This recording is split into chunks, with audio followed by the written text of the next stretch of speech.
Hello, and welcome to RAW. It's been quite a while, since pretty much April 1st, since there's been a Unit of the Week, but once again, Unit of the Week is back for every week. So RAW, let's get started, as this week's unit is the MI-25 Hind for North Korea. So there's nothing really too much to say about the MI-25 Hind. It's pretty much identical to a MI-24D Hind. The only difference, it is being an export model, but just to go over what the MI-24 Hind is, it was a Soviet attack helicopter developed in the 70s because the Soviets are saying, hey, look at the American attack helicopters in Vietnam, we could probably do something better. So they came up with the Hind, which was a transport carrying bulletproof as in the glass, could resist a 50 cal round, heavily armoured. It can have bloody bombs, ATGMs, rockets, AA missiles, gun pods, you name it, underneath its wings, rather big, and it can also carry troops, so a rather badass attack helicopter all around, and probably my favourite attack helicopter there is. In game, the MI-25 Hind is a 60-point North Korean attack helicopter. It has 3 weapons at its disposal. The first one being a Yak-B 12.7mm minigun, which is pretty good against soft targets. Not the best range compared to other attack helicopter guns, but it can still get the job done, just have to get a little bit closer.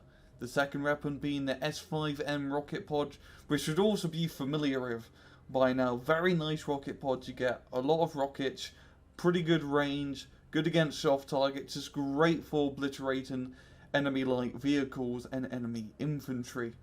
And finally, we got the Flater ATGM. It's absolutely pants, it's rubbish, poor range, poor accuracy, poor AP power.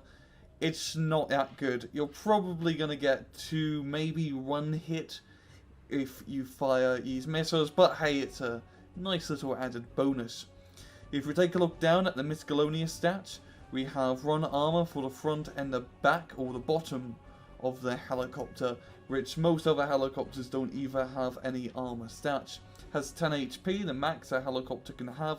Big size, poor optics, speed at a very nice 300 km an hour, poor stealth, a pretty good autonomy of 450 km. Its year is 1985, and it can be brought in armoured, airborne, mechanized and motorized decks. In battle, the MI-25 Hind is a helicopter for your bang for your buck. You get what you pay for. It ain't anything fancy, doesn't have too many bells and whistles, but it's still a right nice little package. For 60 points you get S5 rockets, which is quite nice. They're very good at killing lightly armoured vehicles and infantry. Yak-B gun is good at close range for dealing with infantry inside of buildings and forests. The Flater ATGMs are rather useless.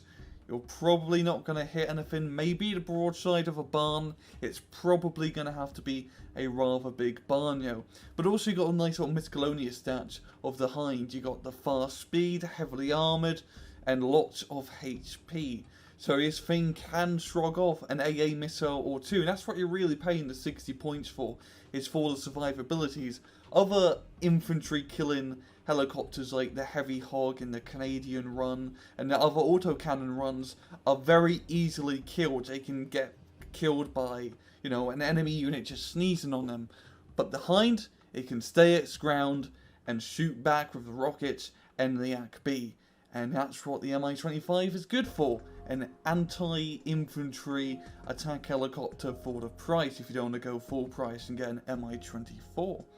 So yeah, the MI-25, definitely an export model, definitely cheap, but for the price you get a rather nice little package and a rather fun helicopter to use. Also you get 11 of them in a card, so a lot of possibilities for a bit of helicopter spamming, if you know what I mean.